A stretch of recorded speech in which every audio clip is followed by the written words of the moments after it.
Hello student, আজকে তোমাদের আলোচনা হবে রাশি বিজ্ঞানের 26.1 এর 13 দাগের অঙ্ক। দেখো, আমি পূর্বের ভিডিওগুলিতে 1 থেকে 12 দাগ পর্যন্ত অঙ্কগুলি করিয়েছি।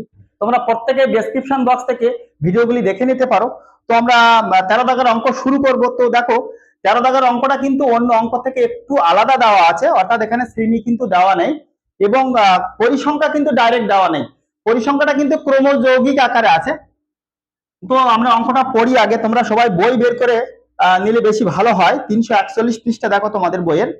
বলছে ছাত্রীদের প্রাপ্ত নম্বরের গড় নির্ণয় করি যদি তাদের প্রাপ্ত নম্বরের ক্রমযৌগিক পরিসংখ্যা নিম্নরূপ। অর্থাৎ ক্রমযৌগিক পরিসংখ্যার মান দেওয়া আছে, এখানে ক্রমযৌগিক পরিসংখ্যা তোমাকে তৈরি করে নিতে হবে। তো দেওয়া আছে শ্রেণীর সীমা নম্বর। তো আমরা লিখলেই কিন্তু আমাদের বুঝতে পারবো যে কিভাবে করতে হবে। লিখবো, প্রথমে কি আমরা লিখবো, শ্রেণী সীমানা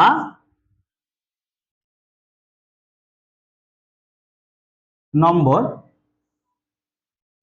বলছে 10-এর কম, 20-এর কম, 30-এর কম, 40-এর কম, 50-এর কম, অর্থাৎ 10 ডিফারেন্সে আমাদের আসতে হবে 10-এর কম।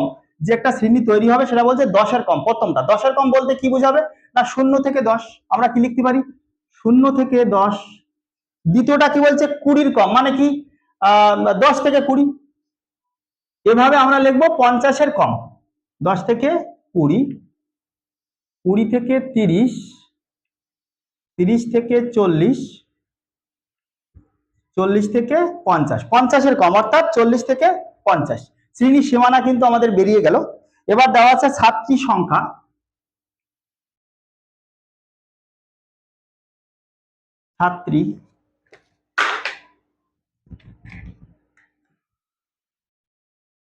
ছাত্রী সংখ্যা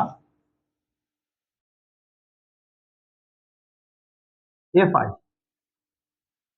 দেখো, এখানে যে এফআই পরিসংখ্যার মানটা কিন্তু ডাইরেক্ট দেওয়া নাই, এটা কিন্তু ক্রমযৌগিক আকারে দেওয়া আছে। এখান থেকে আমাদের পরিসংখ্যার মানটা কিন্তু বের করতে হবে। কি দেওয়া আছে আমি লিখি, 5, 9, 17, 29 আর 45। এই যে মানগুলি দেওয়া আছে এটা কিন্তু ক্রমযৌগিক আকারে দেওয়া আছে। এখানে আমি পরিসংখ্যা বের করে লিখবো। তো দেখো, প্রথমে যে 5 আছে, এই 5টা কিন্তু পরিসংখ্যা, ঠিক আছে। প্রথমে যে 5 আছে, 5টা কিন্তু পরিসংখ্যা আছে। তো দ্বিতীয়টা কি হবে, দেখো দ্বিতীয়টা হবে 9 থেকে কি করব, 5 বিয়োগ করব। অর্থাৎ যে শ্রেণীর পরিসংখ্যা আমি বের করব সেই শ্রেণীর ক্রমযৌগিক যে পরিসংখ্যা দেওয়া আছে সেই ক্রমযৌগিক পরিসংখ্যা বিয়োগ প্রথম শ্রেণীর পরিসংখ্যা বা ক্রমযৌগিক পরিসংখ্যা, এটা বিয়োগ করব, তাই তো। কত হবে ফাইনালি, 9 থেকে 5 গেলে কত থাকবে, 4। একইভাবে 17 থেকে 9 বিয়োগ কত হবে, 17 থেকে 9 বিয়োগ করলে 8। 29 থেকে 17 বিয়োগ কত হবে, 12। 45 থেকে 29 বিয়োগ কত হবে, 16।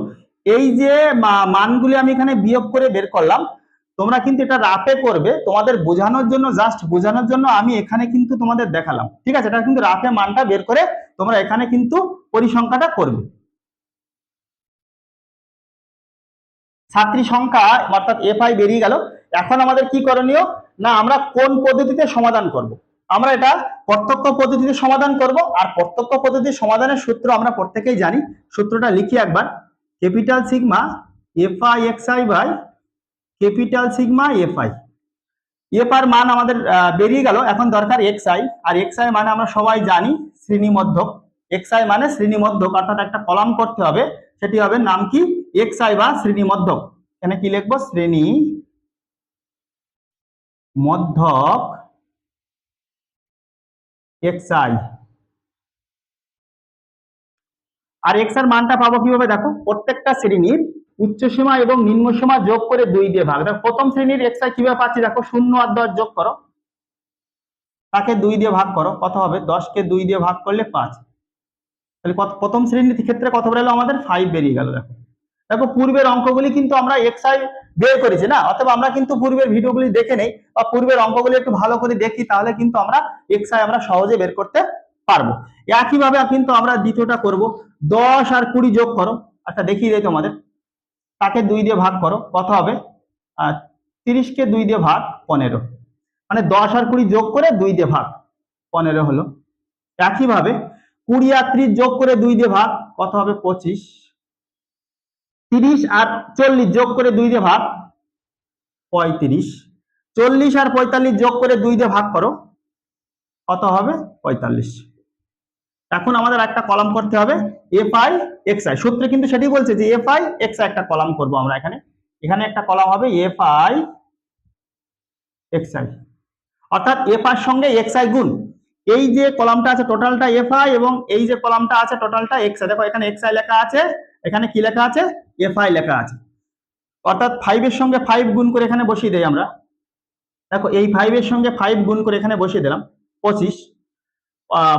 15 এর সঙ্গে 4 গুণ করব আমরা, 15 এর সঙ্গে 4 গুণ করলে কত হবে 60, 4 15 60।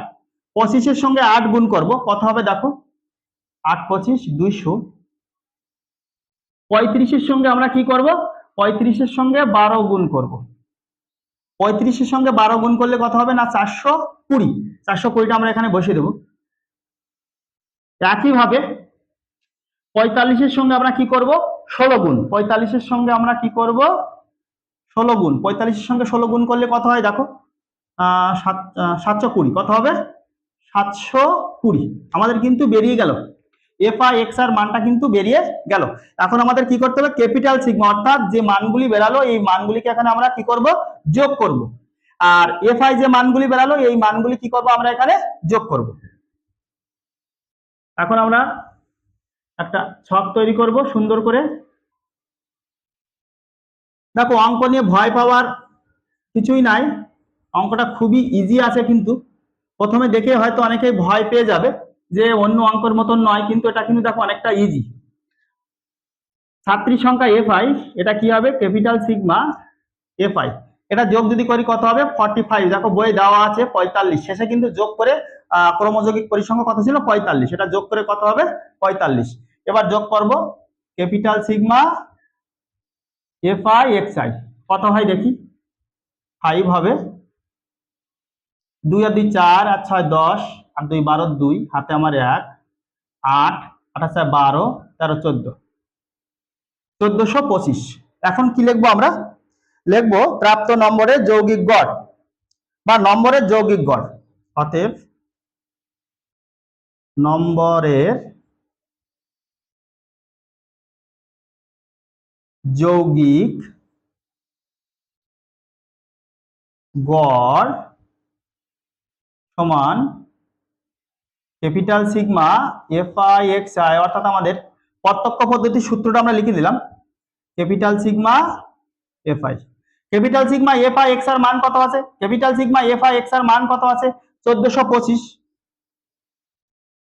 ক্যাপিটাল সিগমা FI X এর জায়গায় কত লিখবো আমরা 1425। ক্যাপিটাল সিগমা FI, দেখো ক্যাপিটাল সিগমা FI মানে কত আছে 45 45 45 লিখলাম। দেখো 1425 কে 45 দিয়ে ভাগ করলে কিন্তু আমাদের উত্তরটা বেরিয়ে যাবে। তো দেখো আমরা এখানে কাটাকাটি করতে পারি আবার ভাগ করতে পারি, তো আমি ডাইরেক্ট ভাগ করে দেই তাহলে তোমাদের বুঝতে সুবিধা হবে। এখানে রাফে করতে হবে, আমি রাফে করে দেখাচ্ছি তোমাদের। 1425 কে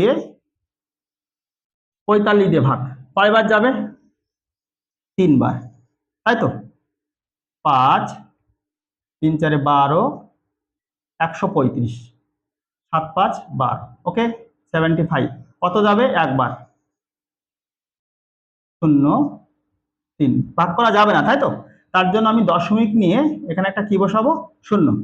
দেখো কয়বার যায় এবার 6 বার, 6 বার গেলে কত হবে 270 0 7 আর 3 10 0, আবার কিন্তু সেই 300, তাই না একই বারবার বারবার কিন্তু একই চলে আসছে, মানে এটাও 6 বার 270 0 3, এটাও 6 বার।